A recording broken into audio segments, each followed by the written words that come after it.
Chittagong police কর্মকর্তাদের ছবি ও পরিচয়ে সক্রিয় প্রতারক চক্র, সতর্ক থাকতে বলেছে সিএমপি। চট্টগ্রাম মেট্রোপলিটন পুলিশের ঊর্ধ্বতন কর্মকর্তাদের ছবি ও পদবি ব্যবহার করে সাধারণ মানুষের কাছ থেকে টাকা দাবি করছে একটি প্রতারক চক্র।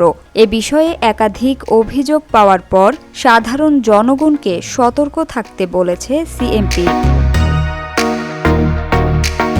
মঙ্গলবার দিবাগত রাতে সিএমপির ভেরিফাইড ফেসবুক আইডিতে উল্লেখ করা হয়, প্রতারকরা ফেসবুক, মেসেঞ্জার ও হোয়াটসঅ্যাপ সহ সামাজিক যোগাযোগ মাধ্যমে ভুয়া আইডি বা অপরিচিত মোবাইল নম্বর ব্যবহার করে টাকা দাবি করছে।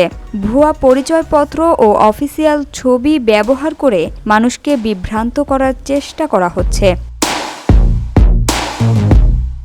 সিএমপি জানিয়েছে, এসব যোগাযোগ ভুয়া ও প্রতারণামূলক। কোনোভাবেই অপরিচিত নম্বর বা আইডির মাধ্যমে টাকা পাঠানো যাবে না। কেউ পুলিশ পরিচয়ে টাকা দাবি করলে তাৎক্ষণিকভাবে তথ্য সংরক্ষণ করে নিকটস্থ থানায় বা সিএমপি কন্ট্রোল রুমে জানাতে হবে। প্রতারণার সঙ্গে জড়িতদের শনাক্ত ও গ্রেপ্তারে গোয়েন্দা শাখাসহ পুলিশের বিভিন্ন ইউনিট কাজ করছে। Samia Sultana, GBC television.